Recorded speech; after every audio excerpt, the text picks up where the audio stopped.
To speak on before you.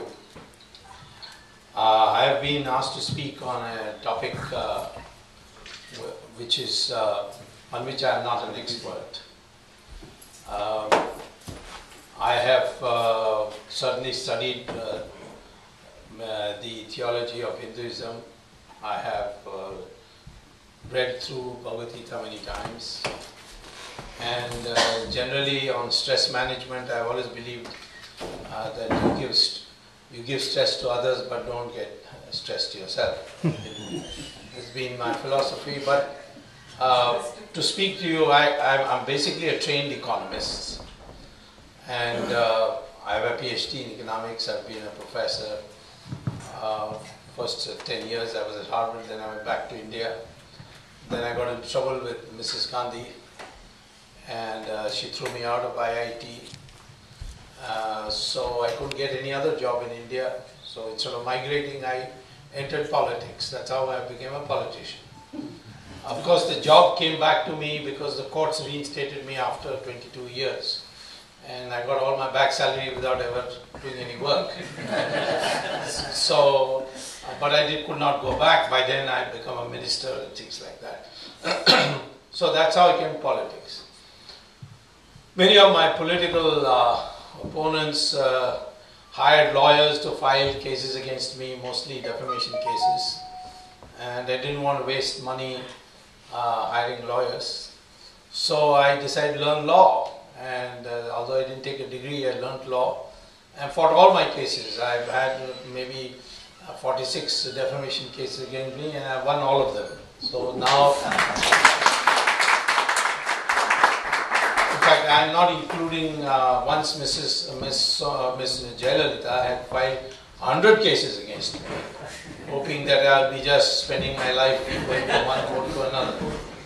And I went to the Supreme Court against it and got all 100 cases dismissed in one order. So I became an expert on defamation law, and then soon I got into other things. So people think I'm a lawyer. I'm not a lawyer. I'm at least not a enrolled lawyer in that sense. I studied law, but I did not enroll myself as a lawyer. So that's how I came to law. It's the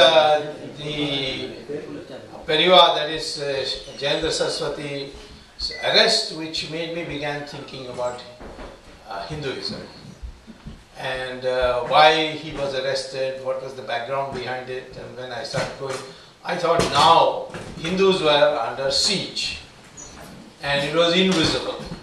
So that's how I got into this whole field of Hinduism. And slowly I started writing about it, and people, to meet the objections of people, particularly youngsters, that now in this day and age of globalization, how can we talk about all these religious values and so on? And then I suddenly came across, I propounded a theory as to why Hindu values are essential for stabilization of globalization.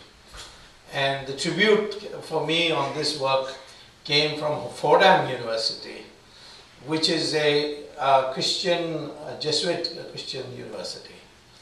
And the president presided over my lecture. I came specially on a one-day trip from India on 2nd June to address a select gathering on Hindutva principles of economic development.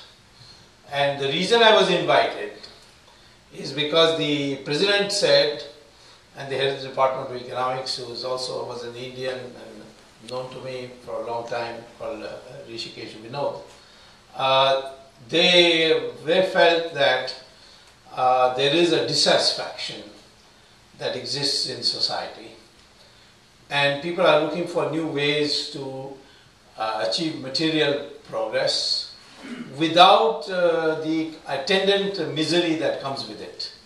And people become very rich and still become unhappy. The case of Julia Roberts is there, who went for a shooting to Haryana. And there she saw people with great serenity in their faces. So she asked somebody in the set, how come these people with so much poverty, are they so serene? So that person in the set took her to a guru in Haryana, and he explained to her Bhagavad Gita and why people in India have sort of internalized it without realizing it, and that's what makes us much more peaceful than, or at least at peace than other societies. And she came back and she converted with her entire family. She became a Hindu. Now, if such is the power of Hindu thinking in a place like Haryana, you can imagine if you had gone to Varanasi, what would have happened. And that happened to Stephen Jobs, who produces the iPhone, the well-kept secret. He came to Varanasi and became a Hindu. And there are many such. And now there's a plethora of books which have come out. One is called American Veda by Philip Goldberg, which describes how Americans are getting increasingly fascinated by Hindu concepts and Hindu thoughts. Then, of course, you had that famous article of one of the editors of Newsweek, Lisa Miller. I don't know how many of you saw that. Now we are all Hindus. That was the title of the article. These are reproduced in one of my more recent books, not my latest book, but one of my most recent books called Hindutva for National Renaissance, which has been a bestseller in India. And I think, if you get that, Guruvayoorappan knows how to do it, you will be able to see all these things reproduced, what's coming in America. There is an undercurrent here that somehow materialism alone will not produce happiness. That you need some value system which has to be managed with that. Even the Chinese are now begun to talk about that. In fact, the Chinese president has propounded that the Chinese society will in future be a harmonious society and not a socialist society. Of course, it's not a socialist except in name, but the fact is that he propounded that. And he said the reason is that when some people become rich, others don't, jealousy comes in, and then this recreates class antagonisms and so on. So to overcome these emotions, you need values. And he said Buddhism and Confucianism are values which will tell you how to strive without being jealous. And that's why he's held conferences. The first, after almost 60, 70 years of communist rule, International Buddhist Conference was held in Beijing. So there seems to be some consensus going on in the world. And it's in that context that I started studying religion. So I'm here just to explain to you how in my personal, what I've learned in my personal experiences and how I apply them and how I borrow them, how I trace them to the Hindu thought and thereby bring in stress management. So this is what I am. I'm not speaking to you. My name may be Swamy, but I'm not a real Swamy. South Indians have this Krishna Swamy, Narayan Swamy, etc. My father thought, why should they all have these long names? Let's have just Swamy. And I used to be known as S. Swamy in school. But the Americans, you see, when I came here as a student, they said, what is this S? So I told them. So they listed me as Subramanian Swamy. So I became Subramanian Swamy as if my parents had named me Subramanian Swamy.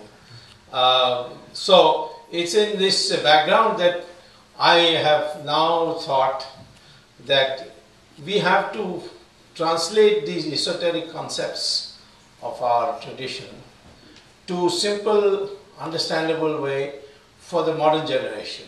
And it is in this context that I've taken a leap into the future of helping a friend to set up a new television station in Tamil Nadu called Krishna TV. And I'm pleased that I'm addressing my first meeting in the United States in this trip from Krishna Temple. I'm here because Harvard every year invites me to teach one semester, which is a compressed semester of the summer. 50% of the students are Harvard students and 50% come from outside. So I'm using that advantage of being anchored at Harvard to travel to different parts of the country.